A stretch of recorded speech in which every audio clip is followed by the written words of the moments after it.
Dear students of class 10, अस्सलाम वालेकुम। मैं खालिद हुसैन आज ऑर्गेनिक केमिस्ट्री के 4th क्लास में नहायत ही अहम topics nomenclature of organic compounds यानी हयातियाती मरकबात के नाम रखने का तरीक़ा को डिस्कस करूँगा।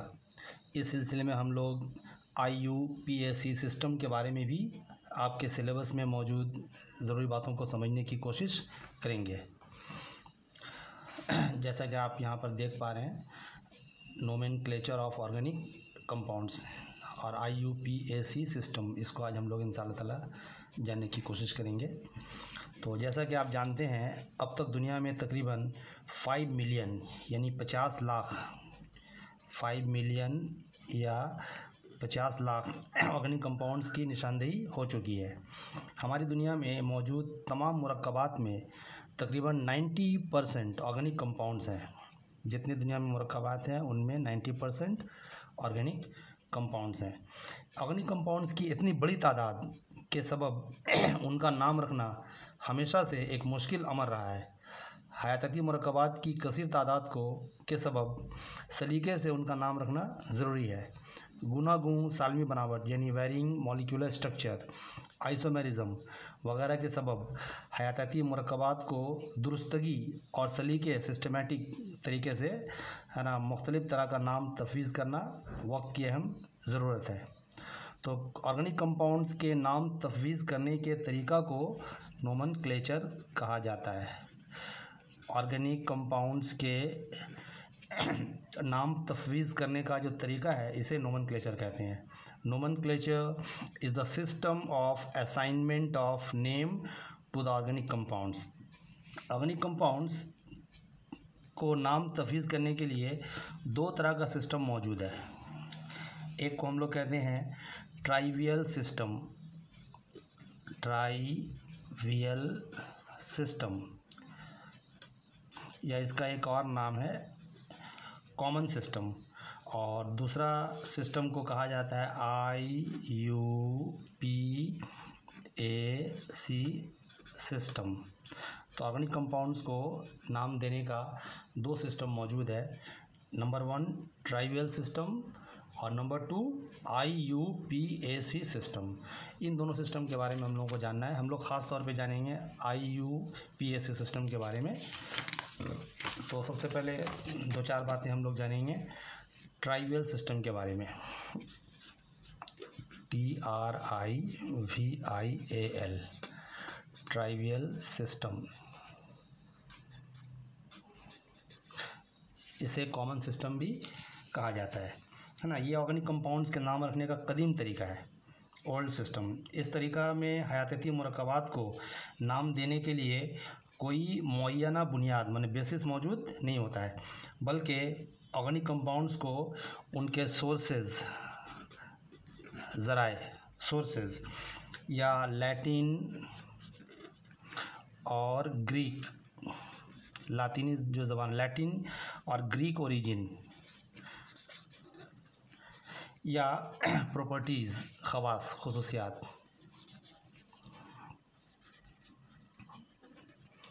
ठीक है, की बुनियाद पर नाम तफवीज़ किया जाता है। तो ये जो सिस्टम है ट्राइबल सिस्टम, इसमें कोई माने नाम रखने के लिए कोई ख़ास बेसिस मौजूद नहीं होता है।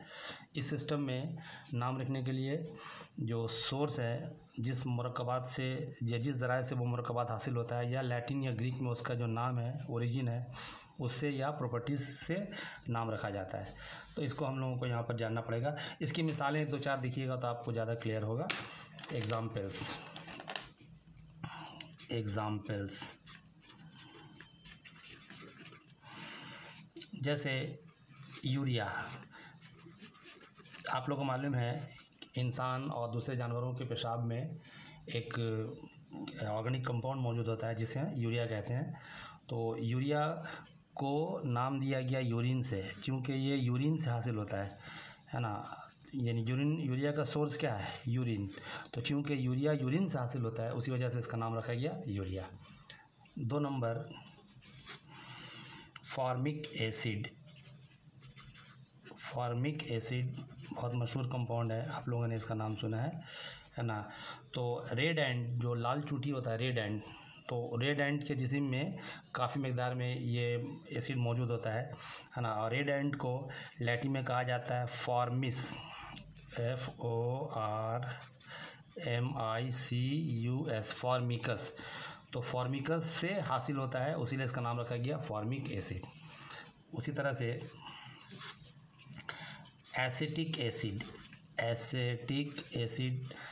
एसिटिक एसिड बहुत ही मशहूर ऑर्गेनिक कंपाउंड है ना। हम लोग इसके बारे में ज़्यादा पढ़ेंगे, पहले भी हम लोगों ने पढ़ा था। तो ये जो एसिटिक एसिड है ना, इसे विनेगर होता है ना, विनेगर, सिरका, विनेगर से हासिल किया जाता है। तो इसे विनेगर से हासिल किया जाता है, जिसे लातिनी ज़बान में एसीटम कहते हैं। विनेगर को लातिनी ज़बान में कहा जाता है एसीटम। उसी वजह से इसका नाम पड़ा एसिटिक एसिड। तो ट्राइबल सिस्टम में नाम रखने का ये तरीका है, सोर्स की बुनियाद पर या लैटिन ग्रीक ओरिजिन की बुनियाद पर या प्रॉपर्टीज़ की बुनियाद पर। और एक आध मिसाल देखिए, आपको और क्लियर होगा। जैसे साइट्रिक एसिड, नींबू वगैरह में ये मौजूद होता है। साइट्रिक एसिड खट्टे फलों में मौजूद होता है। तो साइट्रिक एसिड साइट्रस फ्रूट से हासिल होता है। नारंगी जो फल होते हैं, साइट्रस फ्रूट, उससे हासिल होता है। उसी वजह से इसका नाम रखा गया साइट्रिक एसिड। और मीथेन बहुत ही मशहूर ऑर्गेनिक कंपाउंड है, मीथेन। तो मीथेन मार्शी लैंड, जो दलदली ज़मीन होता है, मार्शी लैंड, वहाँ पे ये गैस काफ़ी मकदार में पाया जाता है, मुख्तलिफ़ तरह के जानदारों के सड़ निकलने के नतीजे में। तो चूँकि ये मार्शी लैंड माने दलदली इलाका में काफ़ी मकदार में पाया जाता है, उसीलिए इसका नाम रखा गया मीथेन, या इसे मार्स गैस भी कहते हैं, मार्स गैस। तो डियर स्टूडेंट्स, आप लोग यहाँ पर देख रहे हैं कि जो ट्राइबल सिस्टम है, इसमें नाम रखने के लिए कोई ख़ास बेसिस मौजूद नहीं होता है, बल्कि मुख्तलिफ़ तरह का जो ऑर्गेनिक कंपाउंड्स है उसको उसके सोर्स, लैटिन या ग्रीक ओरिजिन या प्रॉपर्टीज़ की बुनियाद पर नाम दिया जाता है। तो ये सब ऑर्गेनिक कंपाउंड्स को नाम रखने का पुराना तरीका है। लेकिन तजर्बागाह में कसीर तादाद में ऑर्गेनिक कंपाउंड्स की तैयारी के सबब ट्राइबल सिस्टम को नामुनासिब, या ट्राइबल सिस्टम नामुनासिब, इरेलीवेंट हो गया। चूँकि बेशुमार तरह का ऑर्गेनिक कंपाउंड आप लोगों को बताया गया, तकरीबन 50 लाख से ज़्यादा ऑर्गेनिक कंपाउंड्स की निशानदेही हो चुकी है। तो इतनी कसीर तादाद में ऑर्गेनिक कंपाउंड्स होने के सबब ये जो सिस्टम है, ट्राइबल सिस्टम, ये इरेलीवेंट हो गया, नामुनासिब हो गया। उसी वजह से है ना, इस सिस्टम को आजकल फॉलो नहीं किया जाता है। ठीक है। तो कुदरती ज़राए से हासिल होने वाले और तजर्बागाह में तैयार किए जाने वाले कसीर तादाद में मौजूद ऑर्गेनिक कंपाउंड्स को नाम देने के लिए एक नए और जामिया तरीका को इंट्रोड्यूस किया गया, जिसे IUPAC सिस्टम कहा जाता है। IUPAC सिस्टम कहा जाता है। ऑर्गेनिक कंपाउंड्स को नाम देने के लिए एक बहुत ही साइंटिफिक और सिस्टमेटिक सिस्टम को इंट्रोड्यूस किया गया, जिसे हम लोग कहते हैं IUPAC सिस्टम। ठीक है। तो IUPAC दरअसल international union for pure and applied chemistry का है ना मुखफ़फ़ या शॉर्ट नेम है। आई का मतलब इंटरनेशनल, यू से union, for pure and applied chemistry, उसका ये मुखफ़फ़ या शॉर्ट नेम है। ठीक है। तो हयाती मुरक्कबात को नाम देने का ये जदीद माने मॉडर्न और साइंटिफिक तरीका है। This is the modern and scientific system for naming organic compound. और पूरी दुनिया में बड़े पैमाने पर इस निज़ाम को इस्तेमाल किया जाता है। पूरी दुनिया में इस निज़ाम को बहुत ही बड़े पैमाने पर इस्तेमाल किया जाता है। इसी सिस्टम के बारे में हम लोग जानेंगे, है ना, कि IUP सिस्टम में ऑर्गेनिक कंपाउंड्स को किस तरह नाम दिया जाता है, उसका क्या तरीक़ाकार है। इसी बारे में आज हम लोग ख़ास बातों को डिस्कशन करेंगे। सबसे पहले rules of nomenclature by IUPAC system. IUPAC system में अनासिर को नाम देने का तरीका, किस तरह से हम अनासिर का नाम रखते हैं IUPAC सिस्टम में, इसका तरीका। तो इस सिस्टम में है ना जो अनासिर का कंपाउंड जो होता है ऑर्गेनिक कंपाउंड्स, उसका जो नाम होता है ना, उसका 4 हिस्सा होता है, ठीक है। एवरी नेम में कंसिस्ट ऑफ 4 पार्ट। सबसे पहला नंबर 1 होता है root word, ROOT, root word.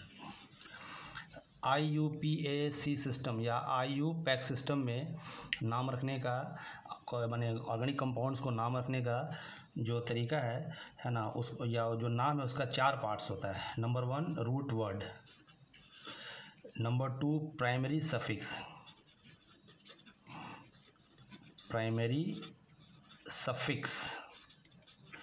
अच्छा, नंबर 3 सेकेंडरी सफिक्स,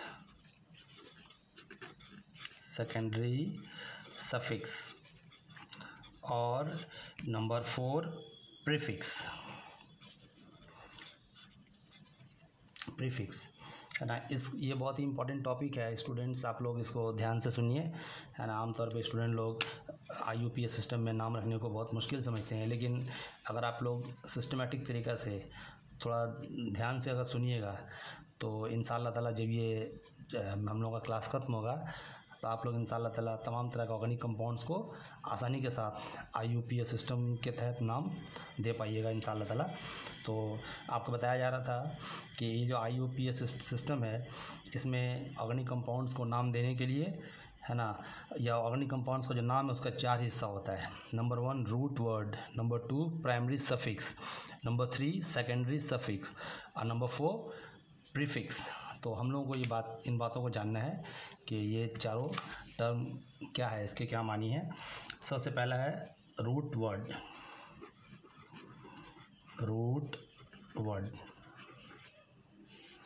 ठीक है ना।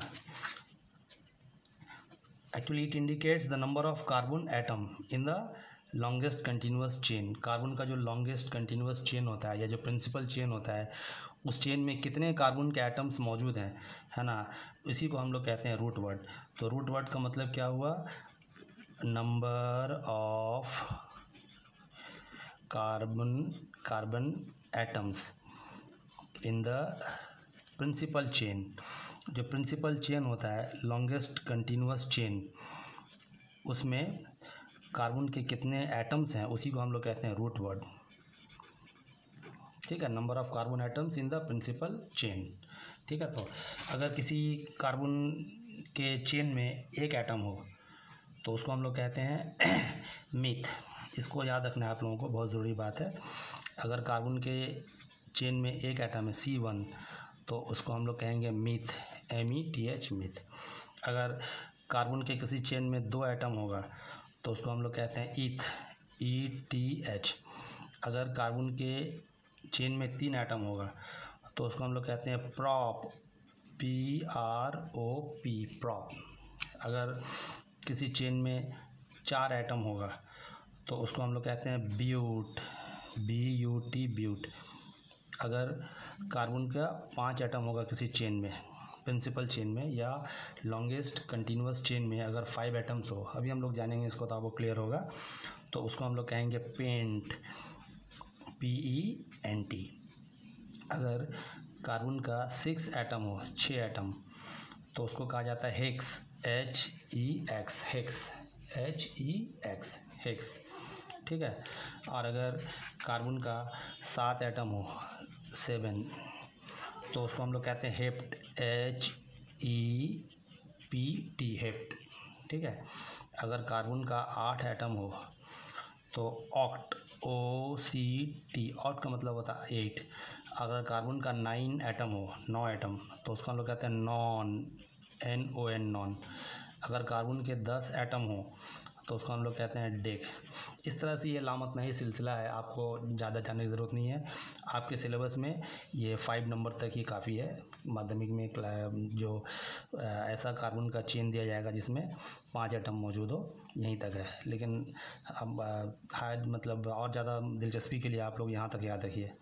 तो ऐसा कार्बन का कंपाउंड या ऐसा कार्बन का चेन जिसमें एक एटम होगा उसको हम लोग कहेंगे मेथ, METH। 2 होगा तो इथ, ETH। 3 होगा तो प्रॉप, 4 होगा तो ब्यूट, 5 होगा तो पेंट। इस तरह से hex, hept, oct, non, dec वगैरह वगैरह। तो इसी को कहते हैं रूट वर्ड। तो रूट वर्ड का मतलब क्या हुआ, number of carbon atoms in the principal chain. और 2 नंबर है primary suffix. Primary suffix, primary suffix, ये प्राइमरी सफिक्स क्या है, ठीक है, तो है ना, इसका मतलब होता है नेचर ऑफ कार्बन चेन और नेचर ऑफ बॉन्डिंग। आपको मालूम है कि ऑर्गेनिक कंपाउंड्स में कार्बन का एटम, है ना, बाज़ कंपाउंड में कार्बन का एटम सिंगल कोवैलेंट बॉन्ड के जरिए जुड़ा होता है, बाज़ कंपाउंड में कार्बन का एटम आपस में डबल कोवैलेंट बॉन्ड के जरिए जुड़ा होता है, बाज़ कंपाउंड में कार्बन का एटम ट्रिपल कोवैलेंट बॉन्ड के जरिए जुड़ा होता है। तो इसी को हम लोग बोलते हैं, है ना, प्राइमरी सफिक्स। यानी किसी ऑर्गेनिक कंपाउंड में कार्बन का जो एटम है उसके दरमियान किस तरह का बॉन्डिंग है, सिंगल, डबल या ट्रिपल, इसी को हम लोग कहते हैं प्रिंसिपल, है ना, सफिक्स। तो अगर कार्बन के एटम के दरमियान सिंगल कोवैलेंट बॉन्ड मौजूद होगा, सिंगल कार्बन कार्बन अगर सिंगल बॉन्ड होगा तो उसको हम लोग कहेंगे एन, ANE, एन। इसको याद रखिएगा। अगर कार्बन के दोनों एटम के दरमियान, 2 एटम के दरमियान डबल बॉन्ड होगा तो उसको हम लोग कहेंगे ईन, ENE। आपको याद आ रहा होगा अल्केन, अल्कीन, अल्काइन, उसी से आया एन। अगर सिंगल कोवैलेंट बॉन्ड मौजूद हो तो एन, अगर डबल कोवैलेंट बॉन्ड मौजूद रहेगा तो ईन, और अगर कार्बन के एटम के दरमियान ट्रिपल कोवैलेंट बॉन्ड मौजूद हो तो उसको हम लोग कहेंगे आइन, YNE, एन, ईन, आइन। एन मतलब सिंगल कोवैलेंट बॉन्ड, इन मतलब डबल कोवैलेंट बॉन्ड, और ट्रिपल कोवैलेंट बॉन्ड अगर मौजूद होगा तो आइन। तो यही हो गया प्राइमरी सफिक्स। इसको भी आपको याद रखना है, ज़रूरी बात है। और उसके बाद है secondary suffix.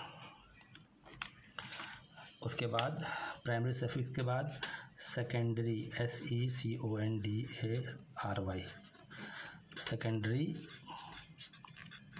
Suffix. Secondary suffix क्या है ना, आप लोगों ने पढ़ा है इससे पहले क्लास में फंक्शनल ग्रुप के बारे में। तो किसी भी ऑर्गेनिक कंपाउंड के साथ कौन सा फंक्शनल ग्रुप अटैच है, कौन सा फंक्शनल ग्रुप जुड़ा हुआ है, उसी को हम लोग कहते हैं, है ना, सेकेंडरी सफिक्स। यानी secondary suffix indicates the particular functional group, it indicate the particular functional. ये जो प्राइमरी सफिक्स था ये क्या इंडिकेट करता है, बॉन्डिंग, नेचर ऑफ कंपाउंड, है ना। लेकिन ये क्या इंडिकेट करता है, ये इंडिकेट करता है फंक्शनल ग्रुप। फंक्शनल ग्रुप, किस तरह का फंक्शनल ग्रुप उस ऑर्गेनिक कंपाउंड में मौजूद है, जुड़ा हुआ है। आप लोगों को मालूम है किसी भी ऑर्गेनिक कंपाउंड में फंक्शनल ग्रुप की बड़ी अहमियत है।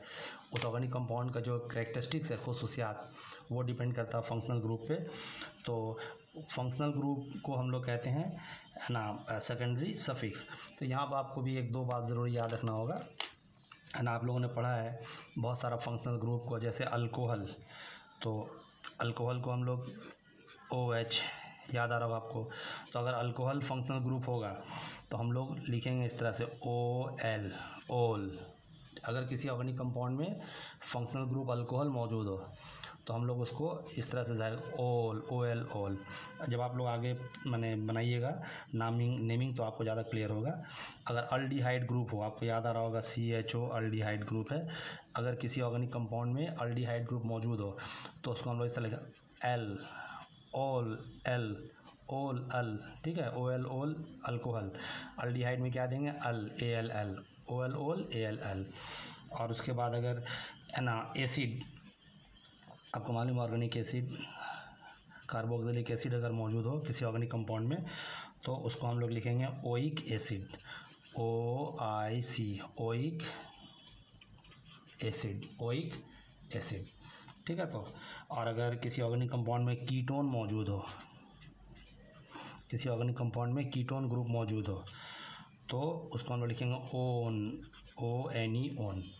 तो इसको आपको याद रखना पड़ेगा, ठीक है। तो root word, primary suffix, secondary suffix. और उसके बाद एक और है प्रीफिक्स। तो हम लोग को ये भी जानना है कि प्रीफिक्स क्या है। प्रीफिक्स देखिए, प्रीफिक्स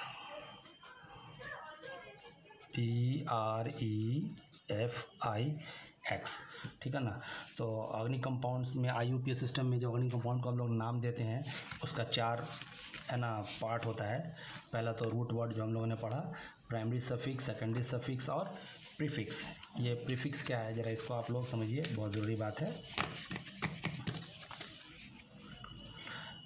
अगर किसी ऑर्गेनिक कंपाउंड में फंक्शनल ग्रुप के अलावा एडिशनल सब्स्टिट्यूएंट या अल्काइल ग्रुप जुड़ा हुआ हो तो उसी को कहा जाए, उसको है ना हम लोग कहते हैं प्रीफिक्स। यानी प्रीफिक्स क्या है? एडिशनल सब्स्टिट्यूएंट, एडिशनल सब्स्टिट्यूएंट और अल्काइल, ALKY, अल्काइल ग्रुप। इसको जरा हम लोग समझेंगे और ज़्यादा बेहतर तरीके से तो आपको क्लियर होगा, है ना। जैसे हैलोजेंस तो आप लोग को मालूम है कि फ्लोरीन, क्लोरीन, ब्रोमीन, आयोडीन, ये सब क्या हैलोजन है। तो अगर किसी ऑर्गेनिक कंपाउंड में हैलोजन यानी फ्लोरीन, क्लोरीन, ब्रोमीन, आयोडीन वगैरह जुड़ा हुआ हो, है ना, उसको हम लोग कहाँ पे देंगे? प्रीफिक्स में देंगे। अच्छा, यहाँ पर एक बात याद रखने की है, अगर फ्लोरीन रहेगा तो उसको हम लोग करेंगे फ्लोरो, FLORO। अगर क्लोरीन रहेगा तो क्लोरो लिखेंगे, ब्रोमीन रहेगा तो ब्रोमो, आयोडीन रहेगा तो आइडो। ठीक है ना, हम लोग जब अभी करेंगे तो आपको ज़्यादा क्लियर होगा। ठीक है, तो और अगर किसी ऑर्गेनिक कंपाउंड में फ्लोरीन, क्लोरीन या ब्रोमीन या आयोडीन का एक से ज़्यादा आइटम मौजूद हो, अगर 2 आइटम रहेगा तो उसको हम लोग दे देंगे डाई। 2 आइटम रहेगा तो डाई, और अगर 3 आइटम रहेगा तो लिखेंगे हम लोग ट्राई। अगर 4 आइटम्स रहेगा, 4 आइटम, तो टेट्रा। यानी हम लोगों को इस बात को मेंशन करना पड़ेगा कि उस ऑर्गेनिक कंपाउंड में क्लोरीन, फ्रोमीन, ब्रोमीन या आयोडीन का कितना आइटम मौजूद है। डाई होने पर 2 होने पर डाई देंगे, 3 होने पर ट्राई देंगे, है ना, 4 होने पर टेट्रा देंगे। इस तरह से हम लोग 5 होने पर पेंटा। आप लोग आस्ते आस्ते समझिएगा आगे। तो अगर किसी ऑर्गेनिक कंपाउंड में फंक्शनल ग्रुप के अलावा, है ना, हैलोजन भी मौजूद होता है तो हैलोजन को हम लोग कहाँ पे रखेंगे? प्रीफिक्स में। और हैलोजन के अलावा अगर अल्काइल ग्रुप मौजूद हो तो उसको भी रखा जाता है प्रीफिक्स में। ये अल्काइल ग्रुप क्या है, पहले ज़रा इसको समझने की कोशिश कीजिए। अल्काइल क्या है? ठीक है, तो अल्काइल किसे कहते हैं इसको ज़रा हम लोग जानेंगे, उसलिए कि ये बहुत ज़रूरी बात है, अहमियत कामिल है ना। अल्केन से अगर एक हाइड्रोजन का आइटम निकाल देंगे तो उसी को बोला जाता है अल्काइल। ठीक है, alkanes minus 1 hydrogen is called alkyl. Alkane minus 1 hydrogen is called alkyl. अगर किसी अल्केन से हम लोग एक हाइड्रोजन के आइटम को निकाल दें तो वो क्या बन जाएगा? अल्काइल। जैसे आप लोगों ने पढ़ा है अल्केन सीरीज़ का जो फर्स्ट मेंबर है वो क्या होता है? मीथेन। आपको याद आ रहा होगा मीथेन का फार्मूला CH4। तो अगर मीथेन से एक हाइड्रोजन का आइटम निकाल दिया जाए तो ये क्या बन जाएगा? CH3। इसी को बोलेंगे मीथाइल। ये क्या हो गया? Methyl, METHYL। ये जो मीथाइल है ये अल्काइल हुआ। या अल्केन ग्रुप का सेकंड मेंबर होता है ईथेन, ETHANE। ये सब आप लोग अच्छा तरह से पढ़े हैं इससे पहले क्लास में। C2H6। अगर इससे एक हाइड्रोजन के आइटम को निकाल दिया जाए तो ये क्या हो जाएगा? C2H5। इसको हम लोग बोलते हैं ईथाइल, ETHYL। Methyl, ethyl. एक और आपको और क्लियर हो जाएगा। एल्केन ग्रुप का थर्ड मेंबर है प्रोपेन। तो प्रोपेन का फार्मूला आपको याद आ रहा होगा C3H8। अगर उसे एक हाइड्रोजन को निकाल दीजिएगा तो ये बन जाएगा C3H7। इसको हम लोग बोलते हैं प्रोपाइल, PYL पाइल। तो मीथाइल, ईथाइल, प्रोपाइल ये सब है अल्काइल ग्रुप, है ना। तो किसी ऑर्गेनिक कंपाउंड में अगर अल्काइल ग्रुप मौजूद हो उसको भी हम लोग कहाँ पे रखेंगे? प्रीफिक्स में। ठीक है, तो रूट वर्ड में कार्बन का नंबर, कितना कार्बन का आइटम है। उसके बाद प्राइमरी सफिक्स में हम लोग क्या रखेंगे कि वो किस तरह का वो बॉन्ड है, डबल, सिंगल, डबल या ट्रिपल। और सेकेंडरी सफिक्स में रखेंगे हम लोग, है ना, फंक्शनल ग्रुप को। और प्रीफिक्स में 2 चीज़ों को रखेंगे, हैलोजन को और अल्काइल को। यहाँ पर एक और बात आपको याद रखना चाहिए कि अगर किसी ऑर्गेनिक कंपाउंड में एक से ज़्यादा हैलोजन मौजूद हो तो उसको अल्फ़ाबेटिकल ऑर्डर में सजाएंगे, जो अल्फ़ाबेटिकली फर्स्ट आता है उसको पहले रखेंगे। बात जैसे फ्लोरीन, क्लोरीन, ब्रोमीन, आयोडीन, तो इसका अल्फ़ाबेटिकल ऑर्डर क्या होगा, पहले आएगा ब्रोमीन, बी से शुरू हो रहा है, ब्रोमीन के बाद क्लोरीन, ठीक है, तो ब्रोमीन के बाद क्लोरीन, क्लोरीन के बाद फ्लोरीन, उसके बाद आयोडीन, इस तरह से देंगे। तो अगर फ्लोरीन, क्लोरीन और ब्रोमीन दोनों मौजूद हो किसी ऑर्गेनिक कंपाउंड में तो हम लोग पहले ब्रोमीन को रखेंगे, उसलिए कि वो अल्फ़ाबेटिकल ऑर्डर में पहले आता है, उसके बाद क्लोरीन को रखेंगे। उसी तरह से मिथाइल, इथाइल अगर दोनों किसी ऑर्गेनिक कंपाउंड के साथ जुड़ा हो तो इसका अल्फ़ाबेटिकल ऑर्डर पहले क्या होगा, इथाइल, उसके बाद मिथाइल, ई के बाद आता है एम, तो पहले हम लोग रखेंगे किसको, इथाइल को, उसके बाद आएगा मिथाइल। इसको याद रखिएगा आप लोग, हम इसको आपको फिर याद दिलाएंगे जब हम लोग अब नाम लिखने का जब सिस्टम को जानेंगे तो आपको हम फिर याद दिलाएंगे। तो किसी भी ऑर्गेनिक कंपाउंड्स का है ना 4 पार्ट होता है। Number 1 root word, number 2 primary suffix, number 3 secondary suffix और नंबर 4 प्रीफिक्स। अब हम लोग जानेंगे कि ऑर्गेनिक कंपाउंड को किस तरह से है ना IUP सिस्टम में हम लोग नाम देंगे। How will you name an organic compound, ठीक है, तो इन द IUP सिस्टम, इसको हम लोग जानेंगे। तो डियर स्टूडेंट, आप लोग ज़रा सा ध्यान से देखिए, हम लोग कुछ एग्जांपल्स लेंगे तो आपके लिए ज़्यादा मामला क्लियर होगा। जैसे 1 नंबर एग्जांपल, हम एक ऑर्गेनिक कंपाउंड को स्ट्रक्चरल फार्मूला बना रहे हैं। देखिए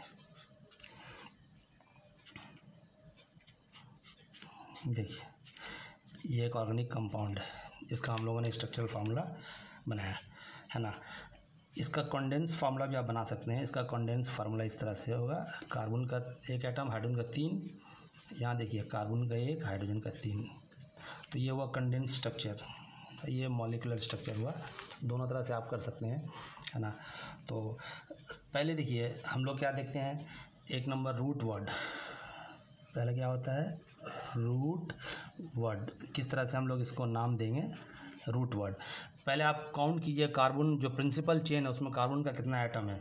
यहाँ पे देखिए कार्बन का 2 एटम नज़र आ रहा है आपको, ठीक है। तो अगर प्रिंसिपल चेन में कार्बन का 2 एटम होगा तो अभी हम लोगों ने लिखा था उसको क्या लिखेंगे, ईथ, या अगर 1 एटम होगा तो मेथ, METH, मेथ, और 2 रहेगा तो एथ, 3 रहेगा तो प्रॉप। तो चूँकि इसके प्रिंसिपल चेन में कार्बन का 2 एटम है, लिहाजा हम लोग क्या देंगे, ETH, ETH, क्लियर, यहाँ से लिया। अच्छा, अब देखिए प्राइमरी सफिक्स, प्राइमरी सफिक्स हम लोग क्या देखते हैं, ये किस तरह का बॉन्ड है। यहाँ देखिए कार्बन के दरमियान सिंगल कोवेलेंट बॉन्ड मौजूद है, तो अगर सिंगल कोवेलेंट बॉन्ड मौजूद रहेगा तो हम लोग क्या देते हैं, एन, यानी सफिक्स में हम लोग क्या देंगे, ANE। और चूँकि यहाँ पर कोई फंक्शनल ग्रुप या अल्काइल ग्रुप है ना, हाइड्रोजन वगैरह मौजूद नहीं है, तो और इसको आगे बढ़ने की ज़रूरत नहीं है। अब इसका IUPAC नेम, नेम, इसका IUPAC नेम क्या होगा, ईथेन, मिला दीजिए दोनों को, ETH, ethane, simple, so simple, very simple, ठीक है ना। प्रिंसिपल चेन में 2 कार्बन का एटम है तो रूट वर्ड क्या हुआ, ईथ, और इसका कार्बन के एटम के दरमियान में सिंगल कोवेलेंट बॉन्ड है, लिहाजा क्या देंगे हम लोग, एन, तो दोनों को मिला देंगे, ईथेन, यानी इसका फार्मूला क्या होगा, एथेन। और एक मिसाल देखिए तो आपको और ज़्यादा मामला क्लियर होगा। एग्जाम्पल नंबर 2, 3, 4, 5, यहाँ पे हम लोग कार्बन का 5 एटम को लेते हैं, ठीक है। कार्बन का ये 5 एटम है और उसके साथ हाइड्रोजन का एटम को अटैच किया जा रहा है, ज्वाइन किया जा रहा है, यह देखिए।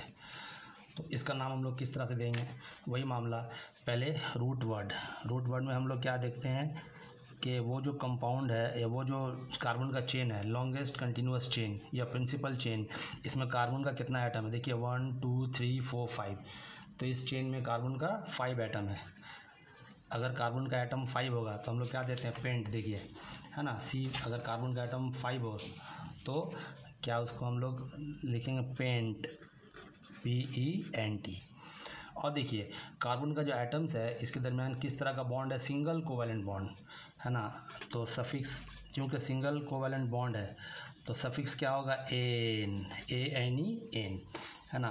तो इसका नाम क्या होगा, दोनों को मिला दीजिए, पेंटेन यानी इसका IUPAC नाम क्या होगा, pentane. So simple, very easy, ठीक है ना। इसको हम लोग कंडेंस, ये तो मॉलिक्यूलर स्ट्रक्चर है ना, इसको हम लोग कंडेंस तरीका से दिखला सकते हैं इस तरह से। देखिए कार्बन का एक एटम, हाइड्रोजन का 3 एटम, यहाँ देखिए CH2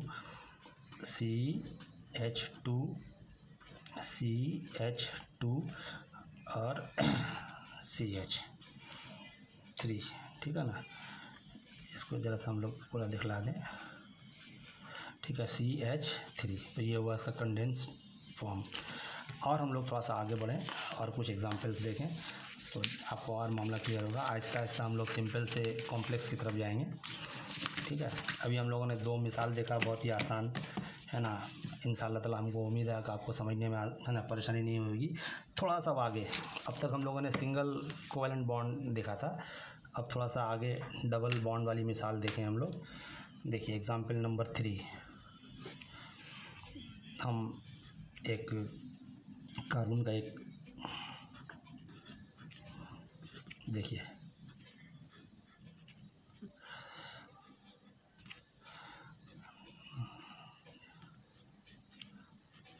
ठीक है, हम लोगों ने यहाँ भी कार्बन का एक है ना चेन बना। तो डियर स्टूडेंट्स, ये एग्जाम्पल नंबर 3 है। यहाँ पे आप देखिए ये जो कंपाउंड है इसमें कार्बन का, इसके प्रिंसिपल चेन में कार्बन का 3 एटम मौजूद है।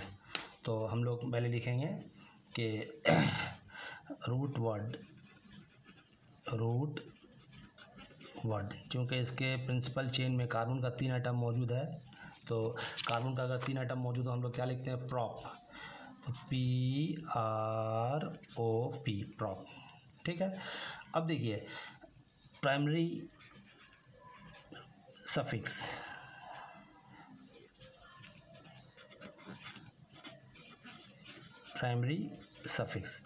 है ना। तो हम लोगों ने उसके तहत पढ़ा था कि हम लोग को देखना है कि कार्बन का जो आपस में है ना बॉन्डिंग है वो किस तरह का है। तो यहाँ हम लोग देख पा रहे हैं कार्बन के एटम के दरमियान डबल कोवैलेंट बॉन्ड मौजूद है।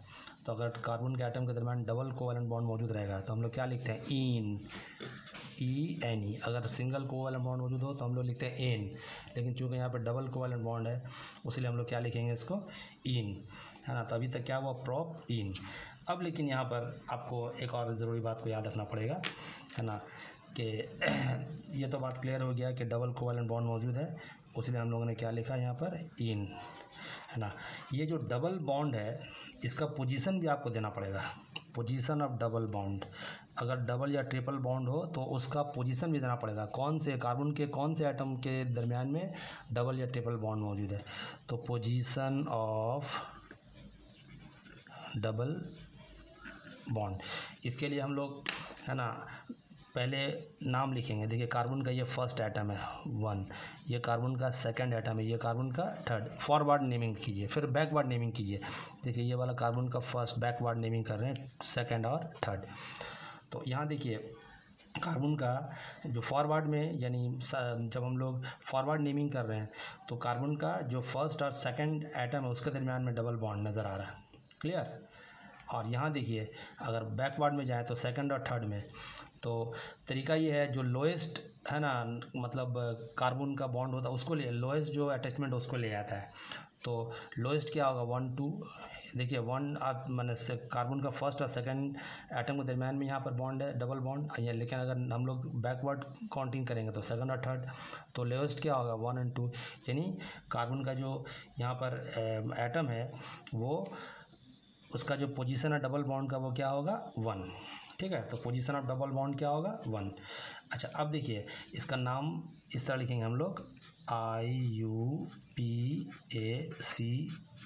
में नाम इस तरह लिखेंगे, प्रॉप, PROP, प्रॉप। अच्छा इसका पोजीशन को देंगे क्या है, 1, प्रॉप 1। और इन, प्रॉप 1 इन। लेकिन चूंकि है ना ये फर्स्ट बॉन्ड मतलब कार्बन का एटम से जुड़ा हुआ है, उसीलिए 1 को लिखा नहीं जाता है कभी भी।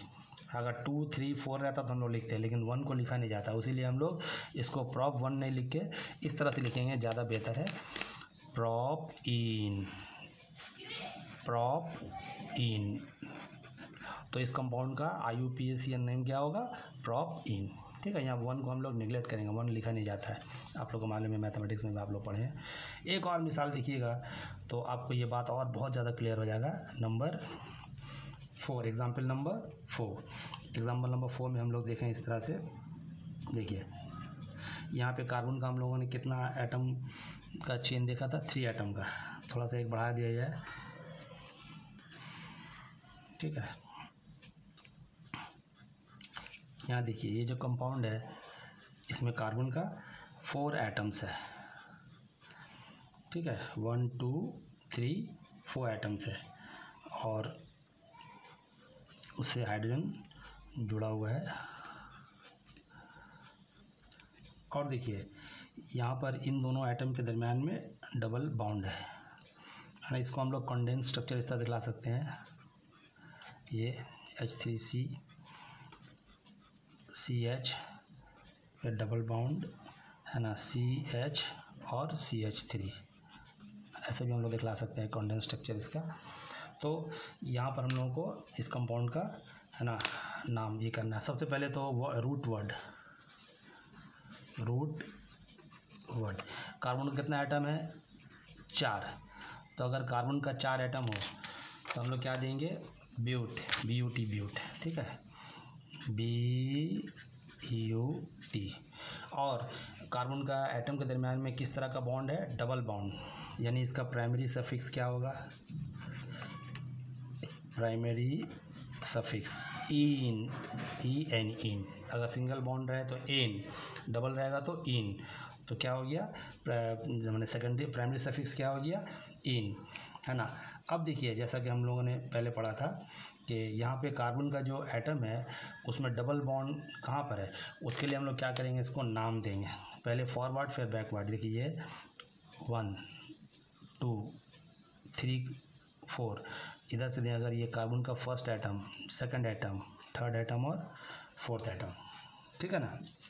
तो अगर हम है ना माने फॉरवर्ड में जाते हैं तो कार्बन का डबल बॉन्ड जो है वो सेकंड और थर्ड एटम के दरम्यान है, और अगर बैकवर्ड में आते हैं तो यहाँ भी सेकंड और थर्ड का, मैंने दोनों में कार्बन का जो बॉन्डिंग है फॉरवर्ड काउंटिंग में और बैकवर्ड में सेम 2, 3, यानी सबसे लोएस्ट क्या होगा? 2। तो कार्बन का जो सेकंड डबल बॉन्ड उसका पोजीशन क्या होगा? पोजीशन ऑफ डबल बॉन्ड 2, ठीक है ना। इसका पोजीशन क्या हो गया? 2। तो इसका नाम क्या देंगे हम लोग? IUPAC नेम, ब्यूट 2 इन, ब्यूट 2 इन, ब्यूट 2 इन, इसका नाम होगा ब्यूट 2 इन। बाद औक़ात इसको 2 ब्यूटीन भी लिखा जाता है, 2 butene, but this is not right, this is the IUPAC recommended style. ये IUPAC का जो रिकमेंडेड स्टाइल है ये है, ये तरीका है। तो ऐसा हमको लिखना चाहिए, ब्यूट 2 इन, यानी कार्बन का 4 एटम्स है और डबल बॉन्ड है, और डबल बॉन्ड कहाँ पर है? सेकंड और थर्ड जो कार्बन का एटम उसके दरम्यान में डबल बॉन्ड है। तो ये एक मिसाल हुआ, इससे आप लोगों को थोड़ा सा और क्लियर हुआ होगा। और हम लोग इंशाअल्लाह ताला कुछ मिसालों के ज़रिए इस बात को है ना आगे जानेंगे तो और ज़्यादा क्लियर होगा आहिस्ता आहिस्ता। थोड़ा सा आगे हम लोगों ने अभी तक सेकंड है ना सिंगल बॉन्ड डबल बॉन्ड का मिसाल देखा। हम लोग एक आग मिसाल अब ट्रिपल बॉन्ड का देखें, एग्जाम्पल नंबर 5, ठीक है। देखिए गौर से,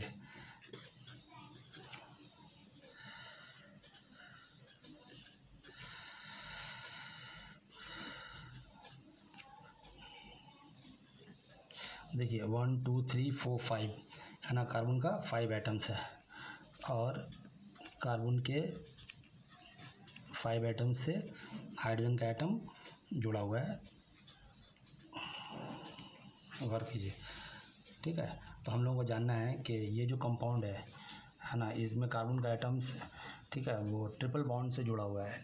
तो इसका नाम किस तरह से देंगे, है ना। सबसे पहले वही तरीका जो आपको बुनियादी तरीका बताया गया कि हम लोग वर्ड रूट, ठीक है, यानी इस चेन में कितना कार्बन का एटम मौजूद है, 1 2 3 4 5, कार्बन का कितना एटम मौजूद है, 5। तो अगर कार्बन का एटम 5 होगा तो क्या लिखेंगे हम लोग, पेंट। शुरू में आपको बताया गया था, देखिए कार्बन का अगर 5 एटम्स होगा तो क्या लिखेंगे हम लोग, पेंट। अब प्राइमरी सफिक्स, कार्बन का जो एटम है उसके दरमियान किस तरह का बॉन्ड है, ट्रिपल कोवलेंट बॉन्ड है। तो आप लोगों को पहले ही बताया गया, अगर ट्रिपल कोवलेंट बॉन्ड रहेगा तो हम लोग क्या देते हैं, आइन, YNE। मगर यहाँ पर एक बात गौर कीजिए, कार्बन का 2 ट्रिपल बॉन्ड यहाँ पर है ना। देखिए ये दोनों एटम के दरमियान और यहाँ, तो चूंकि कार्बन का 2 एटम के दरमियान ट्रिपल बॉन्ड है, उसीलिए इसको हम लोग कर देंगे डाई आइन। क्या कर देंगे, डाई, DI, डाई मतलब क्या, 2, डाई आइन, ठीक है। तो कार्बन का ये जो प्रिंसिपल है ना चेन है, इसमें कार्बन का 5 एटम्स है, हम लोगों ने क्या दिया वर्ड रूट में, पेंट। और प्राइमरी सफिक्स, कार्बन का जो 2 एटम है उसके दरमियान में ट्रिपल कोवलेंट बॉन्ड है, इसलिए हम लोगों ने क्या दिया, डाई आइन, डाई आइन। अब यहाँ पर देखिए एक ज़रूरी बात कि हम लोग को अब नंबरिंग करना है। तो हमने पहले ही कहा था कि आप फॉरवर्ड और बैकवर्ड दोनों में नंबरिंग कीजिए, 1 2 3 4 5, ये फॉरवर्ड नंबरिंग किया हमने। अब देखिए बैकवर्ड 1 2 3 4 5, कार्बन का जो एटम है ना उसके दरमियान, उसके नीचे में नाम दिया। यहाँ पर आप गौर कीजिए, है ना, फॉरवर्ड काउंटिंग में कार्बन का 2nd और 3rd एटम के दरमियान ट्रिपल बॉन्ड है, और 4th और 5th एटम के दरमियान ट्रिपल बॉन्ड है। लेकिन बैकवर्ड काउंटिंग में क्या देख रहे हैं हम लोग, 1 और 2 और 3 और 4th, 3rd और 4th एटम के दरमियान में है ना ट्रिपल बॉन्ड है। In forward counting what we see that triple bond है ना is between 2nd and 3rd carbon atom and 4th and 5th carbon atom.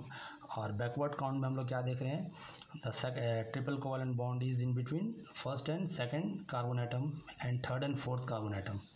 तो आपको पहले ही बताया गया है कि जो स्मॉलर नंबर है उसको काउंट किया जाता है।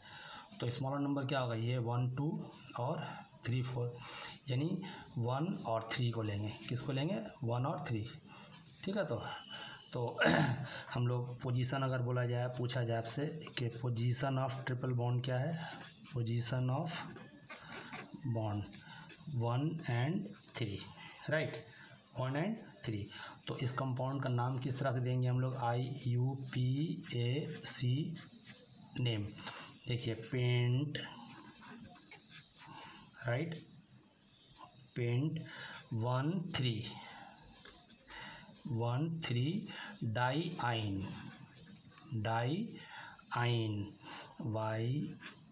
YNE। फिर गौर कीजिए, है ना, पेंट 1 3 डाई आइन। तो इस कंपाउंड का IUPAC नेम क्या होगा, पेंट 1 3 डाई आइन। यहाँ पर एक बात गौर कीजिएगा, है ना, between letters and number dash is put. Letter और नंबर का, जैसे ये वाला लेटर है पेंट और 1 नंबर, इसके दरमियान में क्या दिया गया, डैश। लेकिन 2 नंबर के दरमियान में दिया जाता है कॉमा।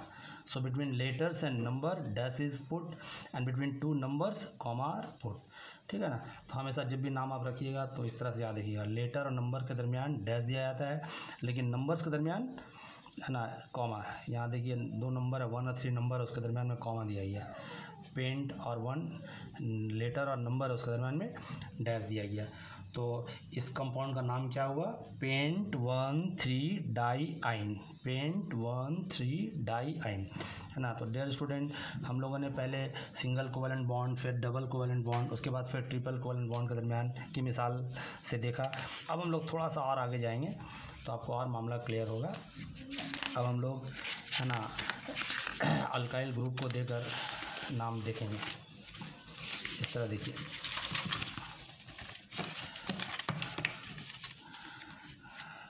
एग्जाम्पल नंबर 6,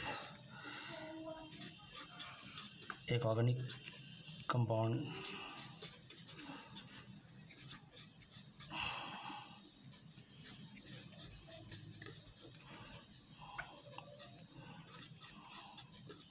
ठीक है, ये एक प्रिंसिपल चेन है।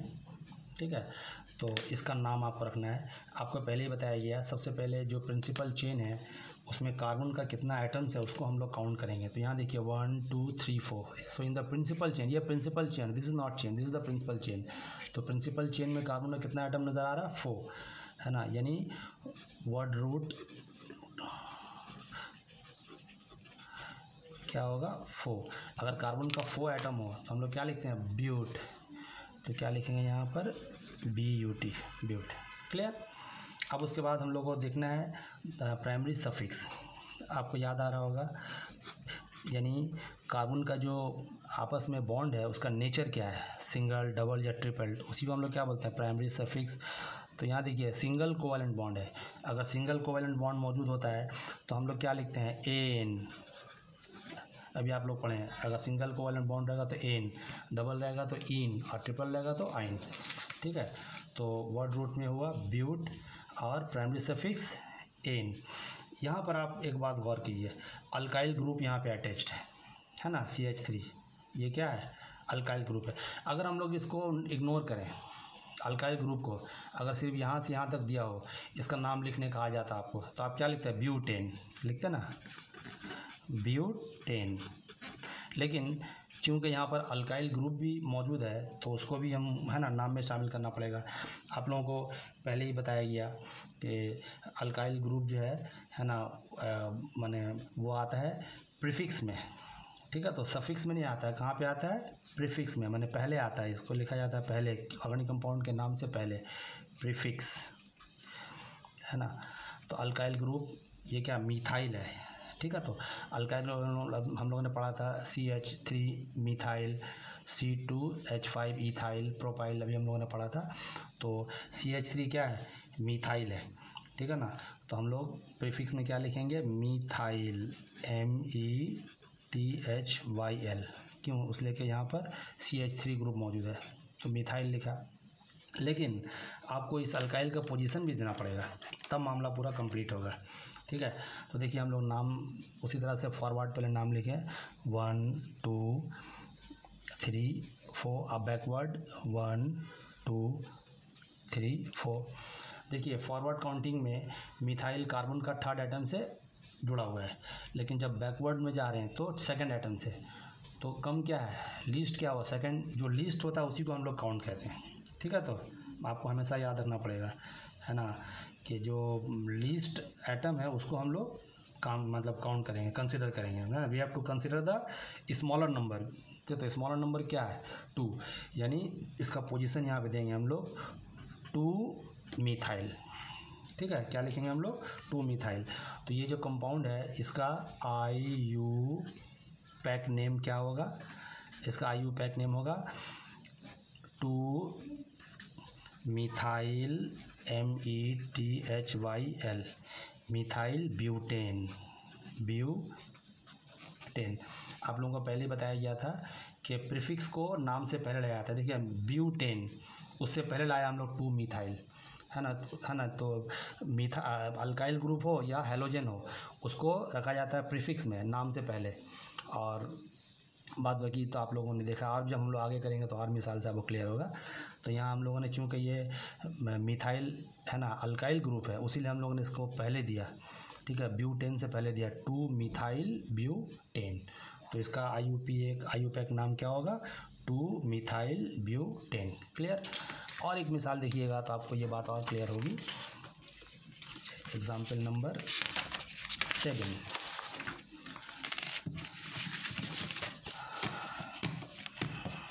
पहले हम लोगों ने second single bond, double bond, triple bond, फिर अभी हम लोगों ने क्या देखा कि ऑर्गेनिक कंपाउंड के साथ में मिथाइल, है ना, अल्काइल ग्रुप अटैच था। हम लोग एक और एग्जांपल देखेंगे, इससे हम लोगों को और मामला क्लियर होगा।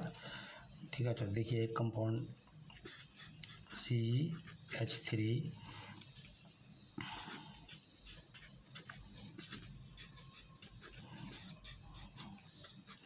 यहाँ पे गौर कीजिए,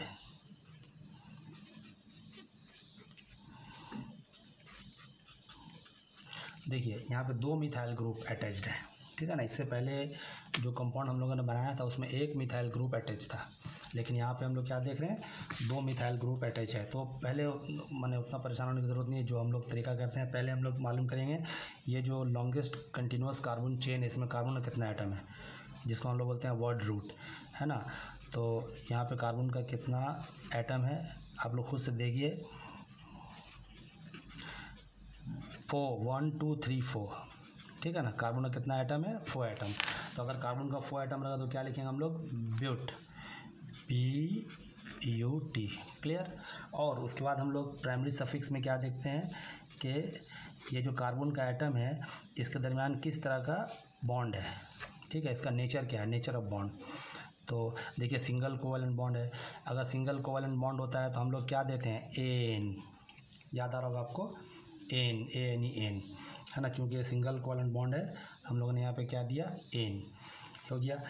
अब उसके बाद हम लोग यहाँ पर क्या देख रहे हैं कि मिथाइल, ये तो इसको हम लोग यहाँ देते हैं प्रीफिक्स में, नहीं सॉरी प्रीफिक्स में, ठीक है। तो मिथाइल, मिथाइल को हम लोग METHYL, मिथाइल हुआ। लेकिन यहाँ देखिए 2 मिथाइल है, एक यहाँ अटैच है। तो क्योंकि यहाँ पर 2 मिथाइल है तो हम लोग इसको क्या देंगे, डाई मिथाइल, 2 होने से डाई, 3 होने से ट्राई, अभी हम लोगों ने लिखा था, ठीक है। तो ये क्या हो गया, डाई मिथाइल, है ना। लेकिन अभी मामला क्लियर नहीं हुआ। अब आपको मिथाइल का जो पोजीशन है वो देना पड़ेगा। दोनों जो मिथाइल ग्रुप है वो कार्बन के कौन कौन से पोजीशन से अटैच्ड है ये भी आपको दिखाना पड़ेगा। तो उसके लिए पोजीशन दिखाने के लिए हम लोग क्या करते हैं, पहले नंबरिंग करेंगे, फॉरवर्ड नंबरिंग 1 2 3 4। अब बैकवर्ड नंबरिंग करें, नंबरिंग 1 2 3 4। देखिए फॉरवर्ड नंबरिंग में मिथाइल का जो एटम है वो सेकंड और थर्ड से जुड़ा हुआ है, और बैकवर्ड में क्या देख रहे हैं हम लोग, सेकंड और थर्ड, यानी दोनों में, फॉरवर्ड में और बैकवर्ड दोनों में हम लोग क्या देख रहे हैं कि कार्बन मिथाइल का जो अल्काइल ग्रुप है या मिथाइल है वो सेकंड और थर्ड से जुड़ा हुआ है ना। तो चूंकि दोनों में सेम है तो 2 और 3 लेंगे, यानी यहाँ पर देखिए इसका पोजीशन क्या हो रहा है, ये जो मिथाइल है इसका पोजीशन क्या हो रहा है, 2 और 3, 2 and 3। अब हम लोग इसका नाम इस तरह से लिखेंगे, IUPAC नेम क्या होगा, देखिए 2 3 डाई मिथाइल ब्यूटेन, ठीक है, 2 3 डाई मिथाइल ब्यूटेन, है ना। मिथाइल को हम लोग हमेशा देते हैं प्रीफिक्स में, तो पहले हम लोगों ने दिया, ठीक है, तो मिथाइल को और ब्यूटेन को बाद में। आइए इसका पोजीशन है, यानी है ना, इसमें ये जो ऑर्गेनिक कंपाउंड है इसमें मिथाइल का, इसमें कार्बन का 4 एटम्स है, और ये एन मतलब क्या, सिंगल कोवलेंट बॉन्ड, ठीक है, सैचुरेटेड कंपाउंड है। और इसका सेकंड और जो थर्ड कार्बन का एटम है उससे 2 मिथाइल का, है ना, क्या नाम, 2 मिथाइल ग्रुप अटैच्ड है। तो ये इसका मैंने हुआ, तो आपको और थोड़ा क्लियर हुआ होगा, है ना। इससे पहले हम लोगों ने 1 मिथाइल का अटैचमेंट दिखाया था, अभी 2 मिथाइल का। थोड़ा सा और आगे चलिए तो आपको और ज़्यादा मामला क्लियर होगा। एक बार फिर आपको यहाँ पर हम याद दिला दें, देखिए between 2 numbers always comma is, है ना, पुट, 2 नंबर के दरम्यान कॉमा दिया, तो यहाँ 2 और 3 के बीच में कॉमा दिया गया, क्यों, ये दोनों नंबर है। लेकिन नंबर और लेटर के दरम्यान में क्या दिया जाता है, डैश दिया जाता है। यहाँ देखिए डैश दिया गया, तो इसको याद रखिएगा। एक और एग्जाम्पल देखिए, एक और एग्जाम्पल हम लोग देखें, एग्जाम्पल नंबर 8, तो इससे आपको और ज़्यादा क्लियर होगा मामला, है ना। इसको बार बार आप लोग प्रैक्टिस कीजिएगा, देखिएगा। देखिए एग्जाम्पल नंबर 8, ठीक है, एग्जाम्पल नंबर 8 हम लोग एक कंपाउंड का नाम लिख रहे हैं,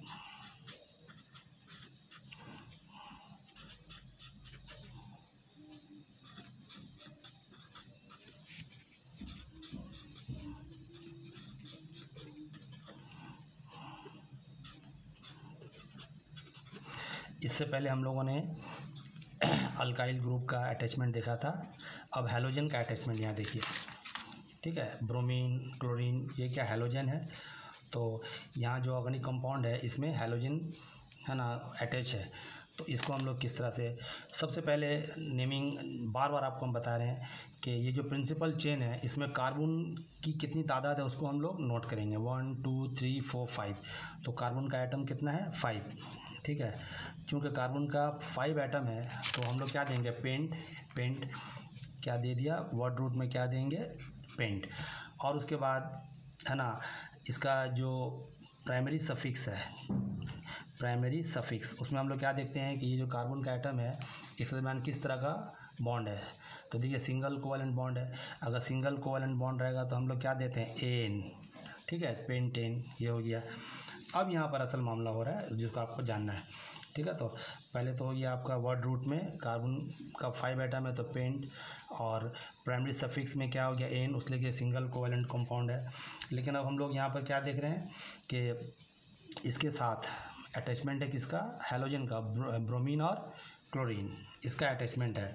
तो इसके बारे में हम लोग को ज़रा सा आप लोगों को पहले बताया गया था कि हैलोजन और अल्काइल ग्रुप जो है उसको रखा जाता है प्रीफिक्स में।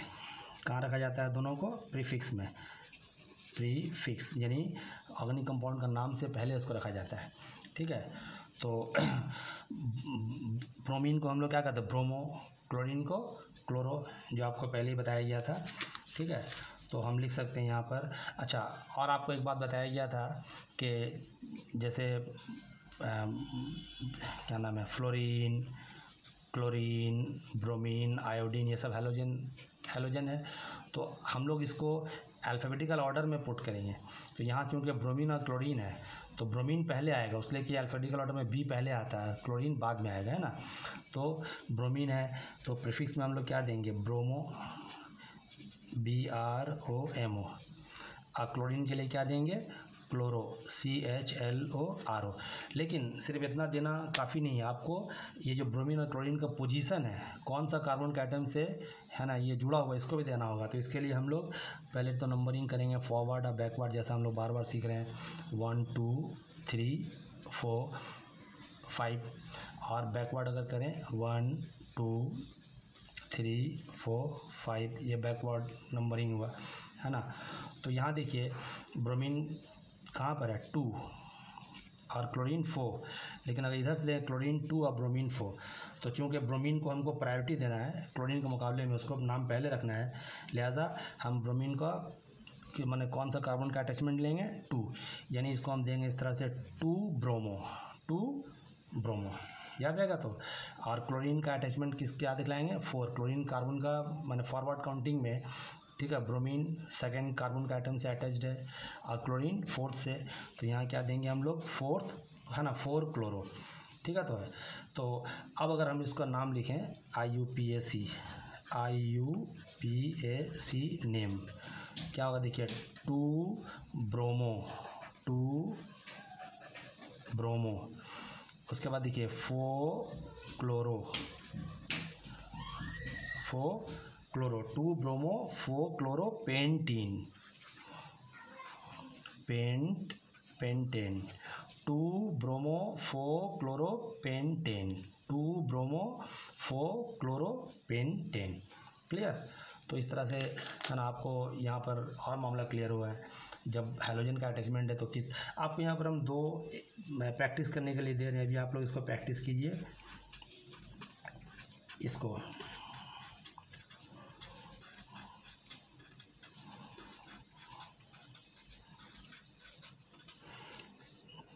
आप लोग खुद से देखिए, यहाँ पर क्लोरीन का अटैचमेंट है, ठीक है। तो इसको आप लोग एक और आपको दिया जा रहा है प्रैक्टिस करने के लिए, इसको आप लोग प्रैक्टिस करके देखिए, इसका नाम खुद से निकालने की कोशिश कीजिए।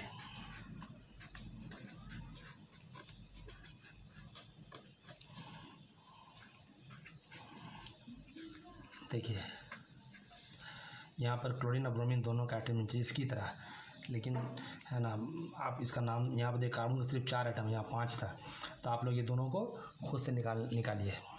तो ये एग्जाम्पल नंबर 8 था। हम लोग थोड़ा सा और आगे जानेंगे तो आपके लिए और मामला क्लियर होगा।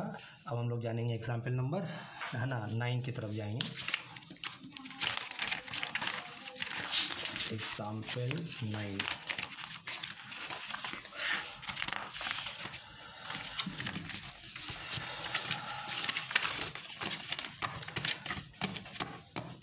यहाँ तो हम लोगों ने देखा कि 2 हैलोजन था, ब्रोमीन और क्लोरीन, लेकिन यहाँ पर अगर 2 से ज़्यादा हो हैलोजन तो क्या मामला होगा। जैसे एक एग्जांपल लिखें,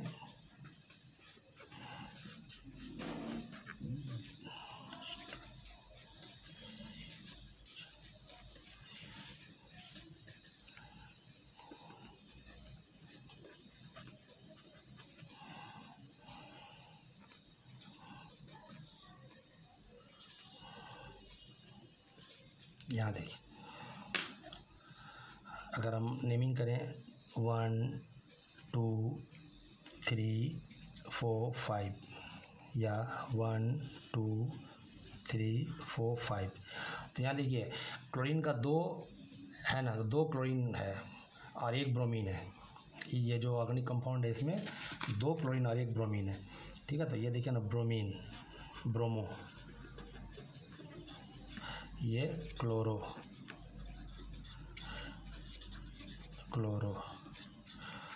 तो वही जो हम लोग बार बार पहले से सीख रहे हैं, मैंने बात करते हुए आ रहे हैं। सबसे पहले ये जो प्रिंसिपल है ना, माने प्रिंसिपल चेन है, इसमें कार्बन का कितना एटम्स है, 5, 1 2 3 4 5। तो अगर प्रिंसिपल चेन में कार्बन का 5 एटम्स हो तो हम लोग क्या देंगे, पेंट, राइट। देखिए पेंट, और उसके बाद इसका जो बॉन्ड है उसका नेचर क्या है, सिंगल कोवेलेंट बॉन्ड है ना, सिंगल बॉन्ड है, ठीक है। तो अगर सिंगल बॉन्ड रहेगा तो हम लोग क्या देते हैं, एन, ठीक है। तो पेंटेन, ठीक है। ये तो मामला हो गया, लेकिन अभी यहाँ पर मेन मामला जो शुरू होगा, ठीक है। तो ये तो हुआ रूट वर्ड और प्राइमरी सफिक्स। अब प्रीफिक्स में देखिए, आप लोगों को मालूम है कि हैलोजन और अल्काइल कहाँ रहता है, प्रीफिक्स में। तो देखिए ब्रोमीन, क्लोरीन, ब्रोमीन और क्लोरीन में हम लोग किसको प्रायोरिटी देते हैं, ब्रोमीन को, इसलिए कि अल्फाबेटिकल ऑर्डर में ये पहले आता है। तो हम लोग देखेंगे ब्रोमीन, देखिए वो जब हम लोग फॉरवर्ड काउंटिंग किया तो ये कार्बन का 3rd एटम से जुड़ा हुआ है और बैकवर्ड में भी 3rd से जुड़ा हुआ है। तो हम लोग किसको पकड़ेंगे, दोनों में चूँकि बराबर है 3, यानी इस तरह देंगे हम लोग 3 ब्रोमो। अब देखिए क्लोरीन का मामला, ठीक है। क्लोरीन 4th और 5th दोनों है, माना फॉरवर्ड काउंटिंग में, लेकिन बैकवर्ड में क्या 1 और 2 से, तो जो स्मॉलेस्ट नंबर होता है उसको लेंगे। तो इसको लेंगे हम लोग, 1 और 2 को लेंगे, है ना। हम लोग 3 4 और 5 को नहीं लेंगे, ठीक है, 1 और 2 को लेंगे। तो लिख सकते हैं हम लोग 1 2 क्लोरो। अच्छा, चूँकि 2 क्लोरीन है तो यहाँ पे हम लोग क्या देंगे, डाई क्लोरो। अगर हम लोगों ने पढ़ा था 2 रहेगा तो डाई, 3 रहेगा तो ट्राई। तो इस तरह से 1 2 डाई क्लोरो, 1 2 डाई क्लोरो। तो इसका IUPAC नेम क्या होगा, IUPAC नेम देखिए 3 bromo,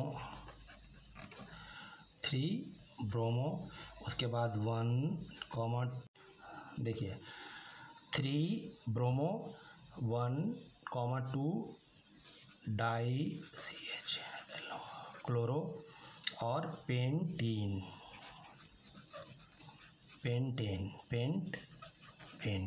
3 bromo 1, 2 di chloro pentane, 3 bromo है ना, 1 2 डाई क्लोरो पेंटेन। तो ये इसका IUPAC नेम हुआ। तो आपको और मामला क्लियर हुआ होगा, ठीक है। ये क्वेश्चन एग्जाम्पल नंबर 9 था। हम लोग और एक एग्जाम्पल देखेंगे, इससे आपका मामला और भी क्लियर होगा, ठीक है। और आप लोगों को हम कुछ प्रॉब्लम्स भेजेंगे, उसको आप लोग सॉल्व कीजिएगा। मल्टीपल अल्काइल, अभी हम लोगों ने क्या देखा, मल्टीपल माने हैलोजन।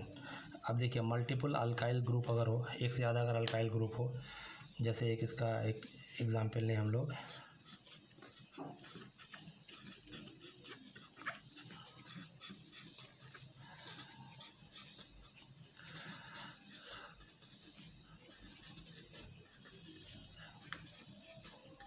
देखिए